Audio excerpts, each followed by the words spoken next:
Praise the Lord. सभी विश्वासी भाई बहनों को प्रभु यीशु मसीह में जय मसीह की। बाइबल शिक्षा चैनल पर आप सभी का स्वागत है। हमारे इस चैनल को देखने के लिए आप चैनल को सब्सक्राइब करें और बेल आइकन के ऑल बटन को ज़रूर दबाएं, तभी आपको हमारी आने वाली हर वीडियो का नोटिफिकेशन मिलता रहेगा। आज मैं आपके लिए बाइबल की पुस्तक से मत्ती अध्याय 13 का वचन 44 लेकर आई हूँ, छिपे हुए खजाने का दृष्टांत। तो चलिए भाइयों बहनों, हम वीडियो स्टार्ट करते हैं। बाइबल दर्शाती है यहाँ कि यह उस समय की बात है जब प्रभु यीशु मसीह दृष्टांतों में स्वर्ग के राज्य के विषय सिखाया करते थे।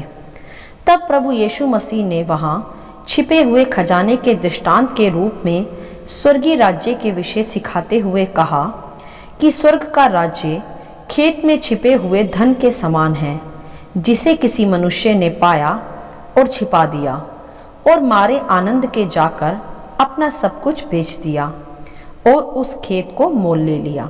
हालेलुया। यहाँ हम देखेंगे मेरे प्रियो कि क्या है ये छिपा हुआ खजाना। यह छिपा हुआ खजाना है प्रभु यीशु के द्वारा मिलने वाला अनंतकालीन जीवन, उसका उद्धार व उसका छुटकारा। यही है स्वर्गीय राज्य, जिसे प्राप्त करने के लिए वह मनुष्य अपना सब कुछ बेचता चाहता है। सब कुछ बेचने से क्या तात्पर्य है मेरे प्रियो? सब कुछ बेचना अर्थात वह सब कुछ त्यागना व छोड़ देना जो परमेश्वर के वचन के विपरीत या विरुद्ध हो, जैसे पुराना मनुष्यत्व, पुरानी रीति रिवाज, प्रथाएं व संसारिक लोभ लालसाएं, जिसे साथ में लेकर हम उस स्वर्गीय खजाने को प्राप्त नहीं कर सकते। उसे प्राप्त करने के लिए हमें सर्वप्रथम पुराना त्यागना होगा, छोड़ना होगा, तभी हम उस खजाने को प्राप्त कर सकते हैं जो हमें स्वर्गीय आनंद प्रदान कर सकता है। हालेलुया।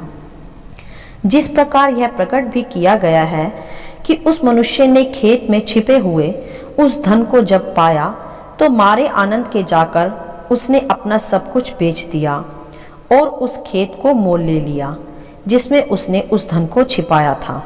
मेरे प्रियो, हम संसार के धन को एकत्रित करने में दिन बिताते रहते हैं, जो कि केवल यही पृथ्वी की संपत्ति है और पृथ्वी में ही समाप्त हो जाएगी। परंतु बाइबल हमें स्पष्ट रूप से सिखाती है, कुलुसियों 3:2 में, जहाँ लिखा है कि पृथ्वी पर की नहीं परंतु स्वर्गीय वस्तुओं पर ध्यान लगाओ। हालेलुया।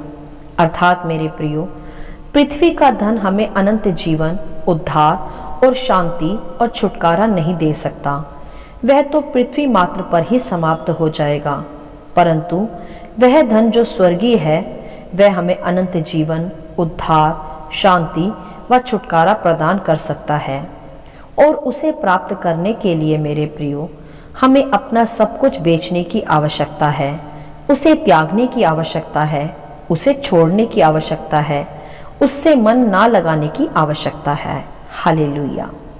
जैसे उस मनुष्य ने भी मारे आनंद के अपना सब कुछ बेच दिया और उस धन को प्राप्त किया, तो मेरे प्रियो, आज उस स्वर्गीय खजाने को प्राप्त करने की चाहत रखें और उसे प्राप्त करने के लिए आप अपना वह सब कुछ बेच दें, अर्थात त्याग दें जहां आपका मन लगा है, अर्थात अपना पुराना चाल चलन, शारीरिक लोभ लालसाएं, पुरानी रीति प्रथाएं, पुराना स्वभाव, पुरानी आदतें या किसी प्रकार की कोई घृणित वस्तु। जब तक आप इन सब का त्याग नहीं कर देते, तब तक आप उस स्वर्गीय धन को संचो कर नहीं रख सकते। और ध्यान दें कि वह स्वर्गीय धन आपके लिए बहुत बहुमूल्य है, पृथ्वी का धन नहीं। वही स्वर्गीय धन आपको जीवन नहीं वरन बहुतायत का जीवन प्रदान कर सकता है, एक बड़ा आनंद, एक बड़ा विश्राम और प्रभु यीशु मसीह के साथ अनंतकालीन जीवन। हालेलुया।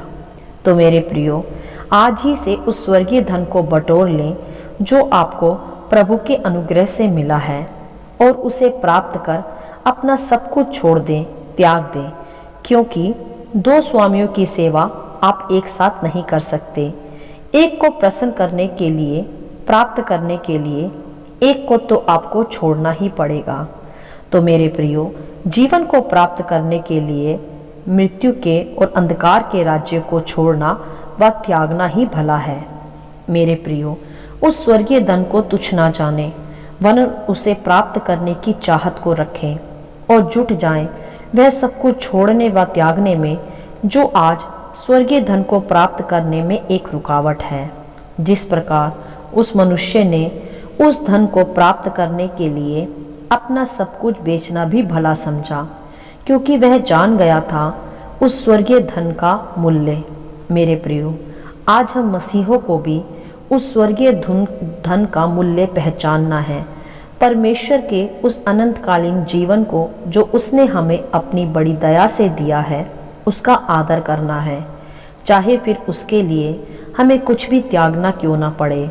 क्योंकि यदि जब तक हम कुछ त्यागेंगे नहीं, जब तक हम अपना पुराना मनुष्यत्व छोड़ेंगे नहीं, तब तक हम उस स्वर्गीय धन को प्राप्त नहीं कर सकते। और ध्यान दें, वह स्वर्गीय धन ही हमें जीवन और बहुतायत का जीवन दे सकता है, अनंतकालीन जीवन दे सकता है। तो मेरे प्रियो, उसे प्राप्त करने के लिए आज पूरी रीति से प्रयत्न करें और परमेश्वर के उस धन को बहुमूल्य जानें और वह सब कुछ छोड़ दें जो परमेश्वर के राज्य में एक रुकावट के रूप में है। हालेलुया। आशा करती हूँ इस खजाने के दृष्टांत का संक्षिप्त विवरण आप सभी को समझ में आया होगा। प्रभु आपको अपनी पवित्र आत्मा की भरपूरी से सदा भरता रहे।